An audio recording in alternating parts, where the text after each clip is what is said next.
Selamat datang di channel Kampung Wibu. Masih bersama saya, Cek Min. Kali ini kita akan membahas solo leveling chapter 149 sampai 150, di mana kita akan diperlihatkan Nona Selner meminta Hunter Sung Jinwoo untuk melindungi para hunter kuat di dunia. Dan kita juga akan diperlihatkan kematian ketua Gogun Hei. Tanpa basa-basi, langsung saja kita mulai ceritanya versi Kampung Wibu.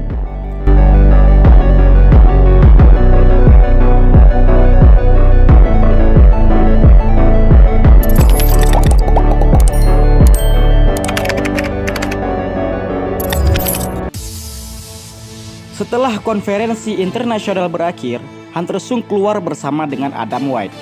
Adam berkata, "Hunter Sung, aku tidak menyangka kau benar-benar berani mengatakan hal gila di depan 500 hunter lebih dari 120 negara. Hanya kau dan Thomas Andre yang berani berkata seperti itu. Namun sayangnya Thomas Andre sedang dirawat di rumah sakit. Hunter Sung, sebentar lagi akan ada jamuan. Aku harap kau bisa menghadirinya, karena ketua Biro Hunter sudah susah payah menyiapkan semua ini." Kemudian datanglah Liu Zigang bersama dengan rombongannya. Ia berbicara dengan menggunakan bahasa Cina. Karena Hunter Sung tidak mengerti, Hunter Sung meminta Adam White untuk menjelaskan kepadanya. Adam berkata, Liu Zigang berkata, dialah yang berhasil mengalahkan monster raksasa yang kabur ke Laut Cina. Dan dia juga sudah lama ingin bertemu denganmu. Liu Zigang ingin tahu hunter macam apa yang bisa mengalahkan monster sekuat itu dengan sangat mudah.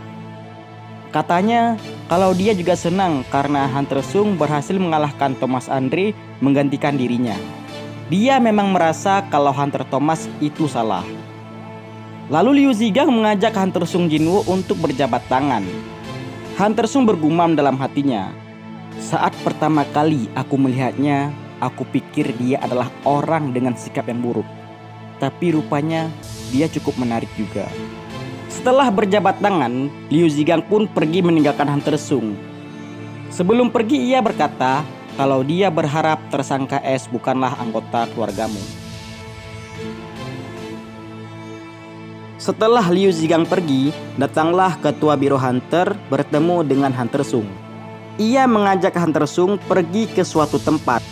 Tempat itu adalah kediaman Nona Selner. Nona Selner menceritakan semua yang terjadi, mulai dari mimpi-mimpinya yang menjadi kenyataan, dan ia juga mengatakan para hunter kuat di dunia dalam bahaya karena ada orang yang mengejar para hunter tersebut. Orang itu tidak akan berhenti sebelum mereka berhasil menghabisi para hunter kuat di dunia. Seperti halnya kejadian Christopher Red. Hunter Sung mengira bahwa Nona Selner memperingatkan dirinya untuk berhati-hati. Namun kenyataannya bukan begitu. Nona Selner meminta Hunter Sung untuk melindungi hunter-hunter kuat di dunia, karena hanya Hunter Sung yang bisa melindungi mereka. Nona Selner juga mengatakan dia berusaha mengingat semua wajah-wajah hunter yang muncul dalam mimpinya. Namun itu semua tidak ada hasilnya. Pada akhirnya ia menggunakan cara lain, yaitu datang ke dalam mimpi-mimpi mereka. Namun saat hal itu sedang terjadi, ia mendengar suara yang sangat mengerikan. Suara itu menyuruhnya untuk kembali dan berkata, "Tunggu sajalah, peperangan dimulai." Nona Selner meminta bantuan Hunter Sung karena kekuatan Hunter Sung tidak ada batasnya. Mendengar itu, Hunter Sung bergumam dalam hatinya, apakah Nona Selner melihat kekuatan Shadow Monarch? Saat Hunter Sung sedang bergumam, ketua Biro Hunter berkata, kekuatan orang-orang yang membunuh para hunter sangatlah kuat. Karena itu, hanya orang yang memiliki kekuatan setara yang bisa menyelamatkan para hunter. Orang itu adalah dirimu, Hunter Sung. Dan kami juga akan memberikan apapun kalau kau mau melindungi para hunter kuat di dunia. Bahkan peninggalan kami sekalipun. Hunter Sung menjawab, "Maafkan aku. Aku tidak mau karena aku tidak tahu siapa yang akan menjadi musuhku." Lalu Hunter Sung berdiri dan beranjak pergi. Namun tiba-tiba ia berbalik dan berkata kepada Adam, "Adam, bisakah kau memberikan daftar nama-nama hunter yang harus kulindungi nanti?" Mendengar hal itu, Adam sangat senang dan berkata, "Tentu saja Hunter Sung, aku akan memberikannya padamu." Di hari terakhir konferensi Guild Internasional yang digelar Biro Hunter, mereka mengadakan jamuan malam terakhir untuk para hunter. Di sana sudah ada para hunter dari berbagai belahan dunia. Hunter Sung juga datang bersama dengan Yo Jin Ho.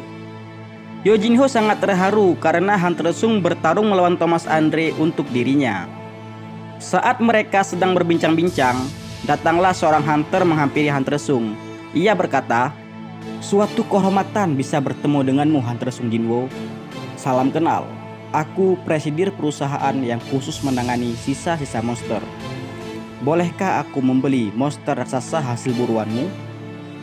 Hunter Sung menjawab, "Aku lebih mengarah untuk menangani raid, sedangkan bisnis itu semua dipegang kendali oleh wakil ketuaku. Dia adalah wakil ketuaku. Kalau kau ingin membeli monster, tanyakan saja padanya." Mendengar hal itu, Yo Jin Ho sangatlah senang.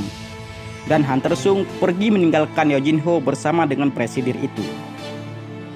Kemudian Adam White datang menghampiri Hunter Sung dan memberikan daftar nama-nama hunter yang harus dilindungi. Hunter Sung membacanya satu persatu. Karena banyak nama yang harus diingat, Hunter Sung merasa sangat jengkel. Ia pun menyebarkan semua prajurit bayangannya kepada para hunter yang hadir di sana. Karena di sana terdapat para hunter dari seluruh belahan dunia. Lalu datanglah Thomas Andre dengan tangan yang masih diperban. Ia berterima kasih kepada Hunter Sung Jinwo karena membiarkan anggota guildnya hidup dengan selamat. Kemudian ia mengatakan kalau tangannya sudah sembuh, ia ingin mengajak Hunter Sung untuk makan bersama. Ia juga akan menghubunginya nanti kalau Hunter Sung mau memberikan nomornya kepada asisten Thomas Andre. Setelah mengatakan hal itu, Thomas Andre pergi meninggalkan Hunter Sung bersama para hunter-hunter lainnya. Kemudian datanglah asisten Thomas Andre yaitu Laura meminta nomor ponsel Hunter Sung Jinwo. Laura juga menjelaskan Thomas Andre akan memberikan apapun sebagai hadiah untuk Hunter Sung Jinwo. Mendengar itu, Hunter Sung hanya meminta sebuah dagger sebagai hadiah kalau memang Thomas memilikinya. Laura pun mengiyakan perkataan Hunter Sung Jinwo dan berterima kasih karena Hunter Sung mau memahami tuannya.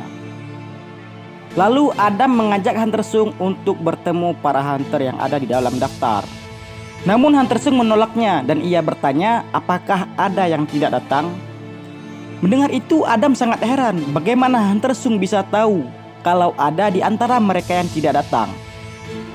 Kemudian Adam membenarkan perkataan Hunter Sung Jinwo dan ia menegaskan bahwa pemerintahan Brazil dan agen rahasia Brazil sampai saat ini belum menemukan keberadaannya. Scene berpindah ke Korea, tepatnya di markas Asosiasi Hunter berada. Terlihat ketua Go Gun Hee yang memegang dadanya karena penyakit sebab faktor usia. Ia teringat perkataan dokter yang menanganinya bahwa umurnya tidak akan panjang lagi. Namun saat ia sedang duduk santai di dalam ruangan tersebut, tiba-tiba ia merasakan sesuatu yang sangat aneh. Ya, tempat di mana ketua Go Gun Hee berada sudah disegel dan di sana terlihat Esmonak sedang duduk memperhatikannya. Ketua Go Gun Hee yang menyadari itu pun bergumam dalam hatinya, "Siapa dia? Kenapa aku tidak bisa menyadari kedatangannya? Dia bukan musuh yang bisa kulawan. Apakah aku sedang bermimpi?" Sebelum menyerang ketua Go Gun Hee, Esmonak berkata, "Dunia ini sudah terputus kontak dengan dunia luar. Dan ini bukanlah mimpi." Ia pun menyerang ketua Go Gun Hee dan tepat mengenai bahunya.